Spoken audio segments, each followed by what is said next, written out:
Yun na nga, magandang hapon po mga kalingap, mga ate, mga kuya. Nandito po tayo ngayon sa Basud, dito po sa Mangkamagong, para ating pasyalan naman at i-update ko kayo kay John Dandre, yung 4 years old na mayroong cerebral palsy. Yan, nung nakaraan po ay nagpadala tayo dito ng buhangin at simento para masimentohan na yung kanilang flooring. Yan, so ngayon po titingnan natin kung sementado na.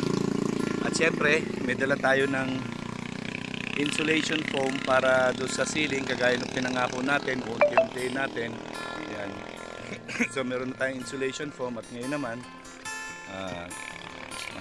bigas. Yan, bigas. May dala tayong bigas. Ayan, 10 kilos na bigas. Yan, galing po yan kay Kalingap Turap. Yan, shout out po kay Kalingap Turap. Maraming salamat po sa pagsuporta mo kay John Dandre at saka kay Rodeline.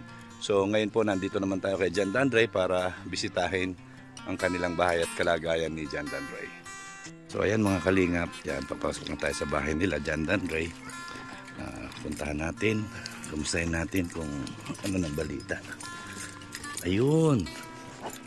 Ayun. Ang galing, nakasimento na po, oh. Mga kalingap, oh. Ayan na, oh. Yan, tuwan-tuwa si John Dandre, oh. Ha? Oo, dahil tumaas ito ay. Yan, hindi maganda na ngayon. Meron na kayong doorstep. Yan, ito dala ko yung Jen, yung para sa ceiling, para diyan ikakabit, pakabit mo na lang. Tingnan natin kung kulang pa. Baka sobra po. 6 yan, bali 6 meters. Kahit dito lang naman po. Oo, 6 meters. So yan po, kamusta na Jen? Okay naman po kayo ngayon. Yan, kamusta na si John Dandre? Ay na po, makinis na po yung pinagkapangan. Kaya lang baka mamaya maigano niya yung ulo niya naman. Ha? Hindi naman po siya na... Tsaka medyo malamig na, no? Medyo lumamig kasi sumingaw yung ay. Sabi po, tuwa si John Dandre. Saya meron din akong dala sa inyong bigas. Ito pala, bless kay Kuya. Ito, 10 kilos. Ayan. Yes! Ayan. Oh, bless mo na dyan. Oy, very good. Very good si si Dandana. Ayan. Sa susunod na pagpunta ko dito, groceries naman ang dadali natin. Aray ko. Ayan. Musta na, Dandan? Musta na ikaw? Musta na? Happy Happy na naman si Dandana. Nakita na naman si Kuya Mela. Kumusta na ikaw? Kumusta na? Yan po, yan nakita niyo po yung sahig, oh. Yan na po yung sahig ngayon, makinis na po. Hindi na kagaya nung dati. Anong feeling yung ngayon at saka yung dati? Mas masaya po ngayon kasi na po siya, komportable na po yung... Komportable, hindi pa, lalagyan natin ng linoleum. Opo. Siguro, no? Bale po nga din po. Oo. Ayan, pati yung sa kusina, nasimento rin. Bali, wrapping lang po yung kuya. Okay lang yan. Kusina naman siya. May pa po, kalahati pa po ng simento. Sabi ko, i-wrap po dito kasi kinikit niya po yan. Na lang. Palitadahan. So siguro pagka nakabit na itong ceiling, itong insulation foam para hindi na mainit. Hindi ko alam kung paano niya ikakabit dito. Lalagyan daw po ng bala. Sisipitin sa bala. Oo, pwede. Ayan. So pagka po nalagyan nito, yan ang tendency po niyan, hindi na po magiging mainit. Tama, no?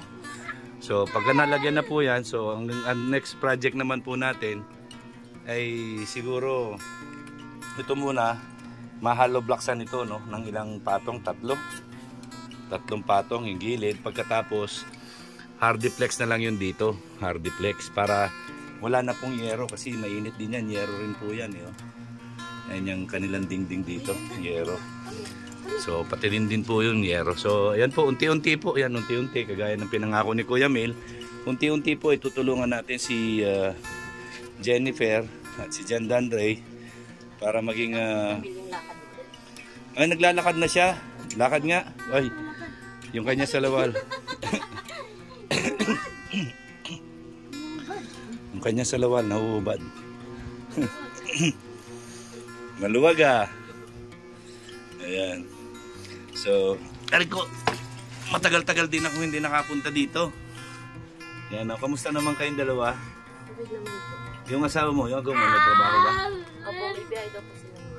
Okay. Ayan. Matagal din po yung walang biyahe. Ayun nga eh. Ako naman, nagpunta pa ako ng Manila, kadarating ko nga lang din. Tapos panay din ang drive natin, kaya hindi ako makasaglit-saglit dito sa inyo. Yan, pasalamat tayo kay Kalingap Turak, nagpaabot ng tulong. Yan, kahit papano, yan, para maunti-unti natin. Yan, kagaya nitong kagaya ito, yan, meron ka ng 10 kilong bigas. Yung sa susunod na pagbalik ko, groceries naman. Ayan, inuna ko lang muna ito para kasi maginhawa ng kumilos dito. Pagka nalagyan na yan, medyo maginhawa ng kumilos dito kasi hindi na ganun kainit, di ba? Ngayon medyo nabawasan yung init eh. Nalesen yung init kasi malamig na ito semento eh.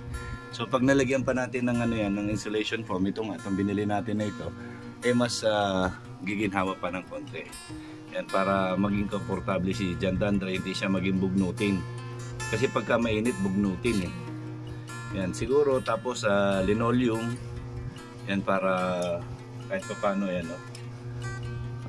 pero pag linoleum, sisingaw, din, magbabasa din yung ilalim eh, no? Magmo-moist. Yan, titingnan natin kung ano magagawa natin para dyan. Yan, pasalamat ka kay Kalingap Turak. And maraming salamat po Kalingap Turak po sa blessing mo pong binigay po para sa amin pong pamilya. Yan, God bless po. Maraming salamat. Ito na po Kalingap Turak, yung pinapaabot mo po sa kanila. Ayan, pati kay Rodeline, ayan, napabot na po natin. Nakakuha tayo ng tiyempo para makasaglit sa kanila. Ayan, kahit na sobrang init, ayan, naabutan pa ako ng ulan kanina, ulan, init. So, pero okay lang, at least ang importante, nakarating ako dito. Ayan, para mabisita ko sila. So, natutuwa po ako dahil hindi nakagaya ng dati. Yan, hanggang doon po sa kusina nasimento na rin. Yan. So ang susunod na project ko po ay ito, itong gilid. Yan. Yan, siguro hollow blocks yan, tapos hardiplex na lang siguro, mga dalawang hardiplex at saka siguro mga tansya ko dito, mga 50 hollow block siguro ito. Yan, hindi, mga 30 hollow block, hindi, mga 50 nga siguro, 50 hollow blocks. Ayan, so ayan po, unti-untiin natin yan. Hindi man natin kaya ng biglaan, at least kahit papano nagbabago, diba? Ayan, sana po suportahan natin si John Dandre. Yan, ang nasa ganun po ay mas marami pa tayo maitulong dito sa bata na ito. Kamusta naman yung niya, yung kanyang therapy ba yun? Hindi po. Hindi ka pa nagpapa... Sa 25 po. Sa 25. So, ayan po. John Dandre. Medyo maganda na yung niya. Ba't naglalaway siya? Ganyan talaga po. Naglalaway talaga siya. Kawawa naman. Ayan. Miss mo si Kuya May.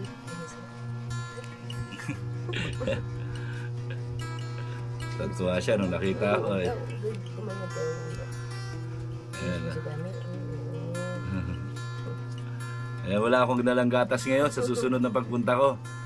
Dadala tayong gatas ha, milk. Okay lang po. Yan, pero yan, may bigas ka naman dyan. Yan, para meron kayo sinasayang sa araw-araw dahil nga naalala ko nga si Agong mo hindi naman permanente yung Yan, para po problemahin nyo lang pagkain na ulam. Ulam na lang. At least ang importante ito na-accomplish natin itong unang pangako natin, mas pasimentohan ito. At yung pangalawa, ito na yung insulation foam para sa ceiling, para hindi na po mainit. Ayan. So siguro pagka niya doon, parang i-overlap niya lang para papunta lahat dito. Kaya sana kumasya. Sana kumasya. Hindi, dapat siyang buo para walang init dito sa loob. Ayan. So, ayan po. Ayan po ang sitwasyon ni John Dandre. And sa mga gusto pong tumulong, sa mga beneficiaries ko dito sa dalawang bata, kay John Dandre at saka kay Rodeline, ay huwag po tayong magsawa. Yan, para sa kabutihan ng mga batang tinutulungan natin. At syempre, ganoon din sa kanilang mga magulang. Ayan. So, yan po mga kalingap. Yan, ito po yung update natin kay John Dandre. Yan, yan. Inuulit ko po sa lahat po ng mga gusto sumuporta. Yan, open po ako sa mga gusto mag-support. Yan, para sa kanila. Yan, hindi po para sa atin, kundi para sa mga beneficiary po. Yan, at syempre, yan, bibigyan natin ng konting panggasto si Jennifer. Yan. Ayan, galing kay Kalingap Turak. Ayan. Sinabi niya nga, mga 2 weeks na kasi sa akin yan. So, sabi ko, o sige, pagka nakaluwag-luwag ako, saka ko na lang kayo mapupuntahan siguro. Ayan, dahil nga medyo busy din ng Team Kalingap. So, ngayon, nakakuha tayo ng tiyempo, kaya dinala ko kagad. Ayan, para nasa ganun makatulong. Ayan, at malagay na itong insulation foam para para hindi na kayo mainit dito. 1, 2, 3. Ayan. Basta wag mong kung kulang pag pagbalik ko anuhin natin. Ayan. So, ayan po mga kalingap, ayan po ang update natin kay John Dandre. Yan magpapa-check up kayo sa Loon bukas. Sa 25 po. Sa 25. Ayan, magpapa-check up po siya. Para saan? Yung sa yung therapy? Hindi po, yung sa doktor niya. Sa doktor niya? 25 po kami. Ang naka-schedule. So, yan. Meron na silang magagamit kahit pa paano pang check up. Si John Dandre. So, yun. Maraming salamat Jen, ha. Yan, basta huwag kang mag-alala na dito lang ako. Pupunta ako dito pag nagkaroon ako ng pagkakataon. Yan. Maraming salamat sa lahat ng sumusuporta sa atin. Yan, syempre sa team housemates, kay Ate Perla Carlson, Kuya Bicol Manuragon, kay Mr. and Mrs. Lo, kay Ate Fe Velasco ng Team Marites. Yan,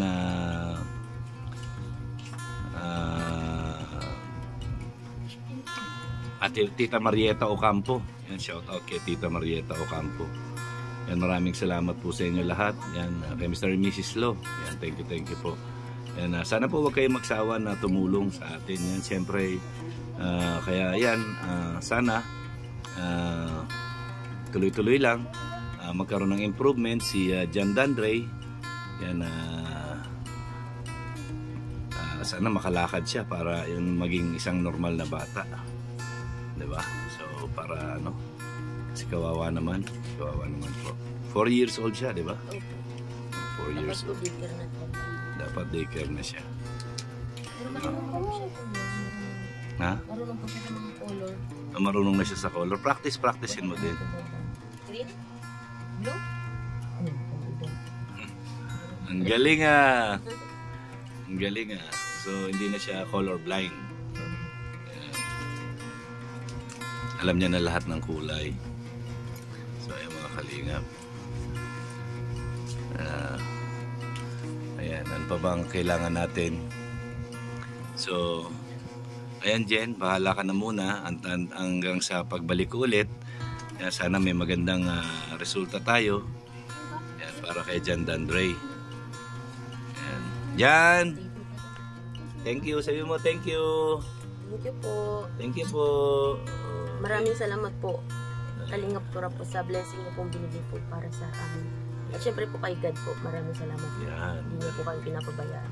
Kuya Mel and Kalingap din po. Thank you very much. Salamat din. So, ayan mga kalingap, mga ate, mga kuya, mga ka-OFW. Ayan, tayo po ay pansamantala magpapaalam na para makapagpahinga na po tayo dahil napakalayo po ng binyahe natin ngayon. Ayan, hindi natin alintan ang init at ulan. Ayan, kanina umakyat tayo ng bundok. Ayan, napasubo na naman si Kuya Mel. Pero okay lang, ang importante ay umalis tayong masaya yung bawat pinupuntahan natin. So maraming salamat Jen.